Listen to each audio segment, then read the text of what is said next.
మాజీ ముఖ్యమంత్రి జగన్మోహన్ రెడ్డి గారు వినుకొండలో రషీద్ అనే ఒక వ్యక్తిని వాళ్ళకు ఉండబడిన వాళ్ళకు గతంలో ఉండబడిన కక్షల ఫలితంగా మందు తాగుతూ ఒకరినొకరు చంపుకోవడం జరిగింది.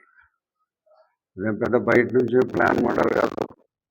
వాళ్ళిద్దరూ కలిసి కూర్చొని మందు తాగుతాండి. అంతకుముందు ఉండబడిన వైరాలను దృష్టిలో పెట్టుకొని వాళ్ళ కొద్దిగా అప్పటికప్పుడు కాయించుకోవడము, ఆ గ్లాస్తో పొడచడము అతను జరిగింది. దాని జగన్మోహన్ రెడ్డి గారు ఇది ఒక రాజకీయ కుట్రతో చేసిన హత్య అని చెప్పడము హాస్యాస్పదం. ఏ కోణంలో చూసినా కూడా అది రాజకీయాలకు సంబంధం లేని హత్య. ఇతను రషీద్ జిలానీ అనే అతను చాలా కాలం నుంచి మంచి ఫ్రెండ్స్, కలిసిమెలిసి తిరుగుతూ ఉండబడినారు. ఇద్దరు ఒకరికొకరు స్నేహంగా ఉండబడి స్నేహ విభేదాల కారణంగా నిన్నటి దినం మొన్నటి దినం అతన్ని హత్య చేయడం జరిగింది.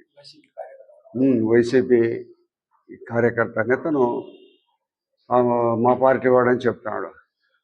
కానీ ఇప్పటి వరకు జగన్మోహన్ రెడ్డి గారు 5 సంవత్సరాల కాలంలో ఎన్ని హత్యలు జరిగినాయి ఆయన ముఖ్యమంత్రిగా?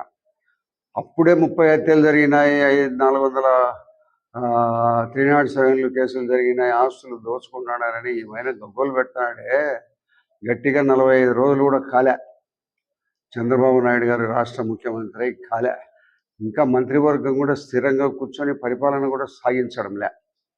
ఇంత తక్కువ సమయంలోనే ఏదో తెలుగుదేశం పార్టీ వాళ్ళంతా ఏదో అయిపోతుంది, మునిగిపోయింది, హత్యలు జరుగుతున్నాయి, వందల సంఖ్యలో జరుగుతున్నాయని ఈ మాదిరిగా గ్లోబల్ ప్రచారం జరగడం అనేది ఆయనకు సిగ్గుచేటైన విషయం. ఆయన మాట్లాడకూడదని ఒక మాజీ ముఖ్యమంత్రి. ఎక్కడ 1% నువ్వు మాట్లాడే మాటల్లో సత్యం ఎక్కడ ఉందే చెప్పండి. నీవు అప్పుడే ఏదో రాష్ట్రపతి పాలన ఢిల్లీలో పోయి ధర్నా చేస్తాను అని చెప్తాడు. ఢిల్లీలో కాకపోతే ఇంకో చోట ఎక్కడైనా చేసుకో, నీకు రైట్ ఉంది, దాన్ని ఏమి కాదనడంలే. ఢిల్లీలో ప్రభుత్వం కూడా స్థిరంగా పరిపాలన పూర్తిగా స్థాయిలో సాగించడంలే.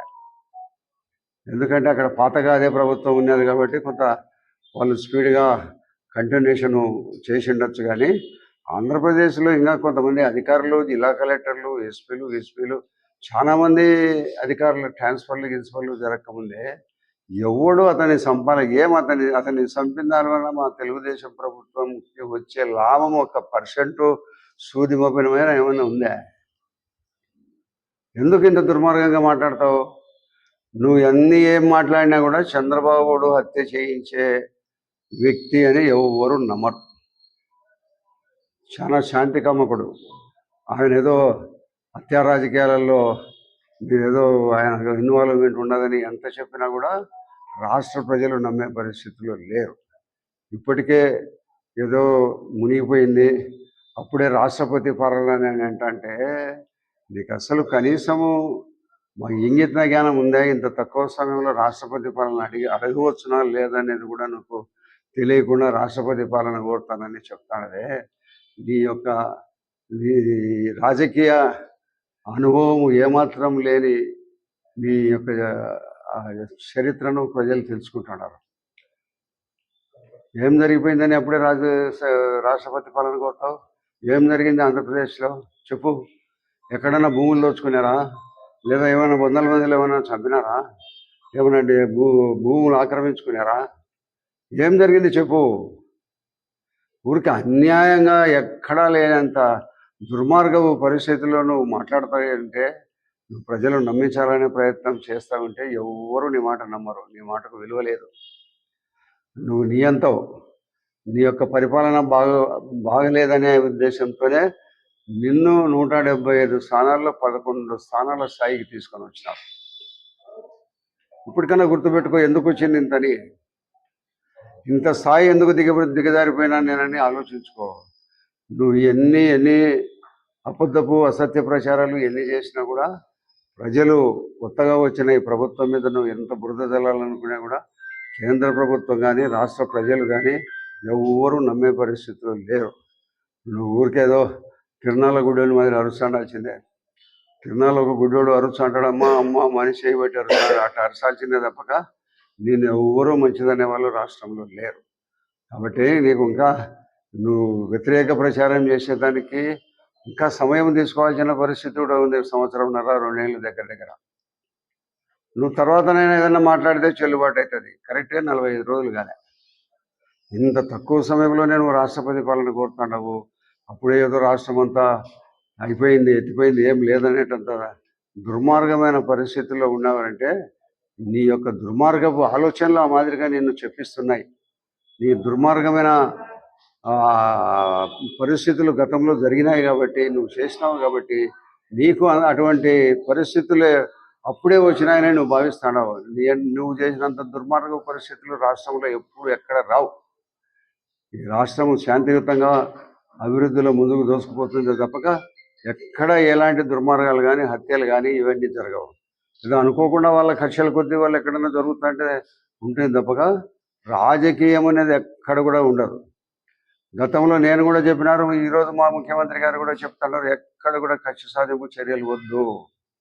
ఈ రాష్ట్రంలో శాంతియుతంగా మనం అభివృద్ధి చేయాలా, ఈ రాష్ట్రాన్ని అన్ని రకాల అభివృద్ధి చేయాలా, కేంద్ర సహకారం తీసుకొని పూర్తిగా అభివృద్ధి పదంలో రాష్ట్రాన్ని నడిపిస్తాము అని నేను చెప్తున్నాడే తప్పక ఎక్కడ కూడా ఆయన మాటల్లో కూడా మన కక్ష సాధింపులకు ఎక్కడ కూడా ఆస్కారం ఉండదని చెప్పి ముఖ్యమంత్రిని పెట్టుకొని అప్పుడే 300 హత్యలు జరిగినాయి, 30 హత్యలు జరిగినాయి, శ్రీనాడు స్వామిలు కేసినాయని చెప్పే మాటలు దుర్మార్గమైన మాటలు. నీ మాటలు ఎవరు ప్రజలు ఆలకించరు. నువ్వు ఒక దుర్మార్గుని పాలన పోయిన దానికి పూర్తిగా సంతోషపడుతున్నారు. మరొకసారి అప్పుడే నువ్వేదో అయిపోయింది అన్నట్టు అప్పుడే తగుదనమ్మా నేను అప్పుడే ప్రచాపోతా అంటే అన్ని చోట్ల చెప్పి నువ్వు మీ బండి ఆపు, నువ్వు వాళ్ళతో జేజేలు కొట్టించుకుంటాడు తప్పక నీ వాళ్ళు ఉన్నారు, కొంతమంది లేకుండా ఎక్కడ పోయినారు, వైసీపీ వాళ్ళు ఉన్నారు, ఎక్కడ పోయినా కూడా ఆయన వస్తాడంటే వాళ్ళని కలవడం అనేది జరుగుతుంటుంది. కాబట్టి నీ దుర్మార్గపు పాలన రాష్ట్రంలో పోయిన దానికి నీ హత్యా రాజకీయాలు కానీ, భూదందాలు కానీ, ఎస్సీలు ఎస్టీలు ఎక్కడ కూడా మనుగడ లేనంత దుర్మార్గ పరిస్థితులు, పోలీస్ స్టేషన్లకు పోయి కేసులు పెడితే కూడా కేసులు రిజిస్టర్ కాని పరిస్థితులు, దుర్మార్గ పాలన పోయినందుకు ప్రజలందరూ సంతోషంగా ఉన్నారు. అధికారం ఉన్నాయి, వైఎస్ఆర్సీపీ, బీజేపీనా, సిపిఐ, ఇంకోటి కాంగ్రెస్ పార్టీ అని కాకుండా అధికారాన్ని రాష్ట్రంలో అధికారం మారిన వెంటనే ఆ రాష్ట్ర ముఖ్యమంత్రి రాష్ట్ర నేత ఫోటోను ఆఫీసుల్లో పెట్టడం ఆనవాయితీగా వస్తాయి.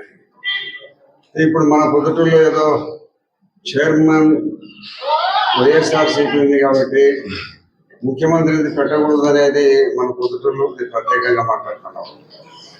ఇక్కడ లేదు, మనకి ఇష్టపడినా లేకపోయినా కూడా ఫోటో ముఖ్యమంత్రి గారి ఫోటోలు అనేది ఆనవాయితీగా వస్తాయని ఒక ట్రెడిషన్. ఆ ట్రెడిషన్ కాదని మా వైఎస్ఆర్సీపీ మున్సిపల్ చైర్మన్ ఉంది కదా, ఆ అమ్మ దాంట్లో ఎట్లా పెడతారనేది కరెక్ట్ కాదు. రాష్ట్రానికి ముఖ్యమంత్రి చంద్రబాబు నాయుడు గారు వాళ్ళు గతంలో పెట్టుకున్నారు కదా, వాళ్ళని పెట్టినప్పుడు ఎవరేం మాట్లాడలేదు, మేమందరం కూడా మాట్లాడలేదని. ఫోటోలు ఉన్నాయా తీసినారని కూడా మేము మాట్లాడలే, పట్టించుకొని కూడా లే. కాబట్టి వాళ్ళు ఏదో రాష్ట్ర ముఖ్యమంత్రి మారినప్పుడు కూడా ఇంకా మాజీ ముఖ్యమంత్రి ఫోటోను పెట్టాలని వాళ్ళు కోరేదానికి వాళ్ళ అజ్ఞానానికి నిదర్శనం అంతే. కాబట్టి అన్ని ప్రధానమంత్రులు కానీ, రాష్ట్ర ప్రభుత్వాలు కానీ ఎవరు మారినప్పుడు ఆ రాష్ట్ర ముఖ్యమంత్రిగా ఎవరు ఉంటారో వాళ్ళ ఫోటోను ఆఫీసులో పెట్టడం ఆనవాయితీగా వస్తాండేది.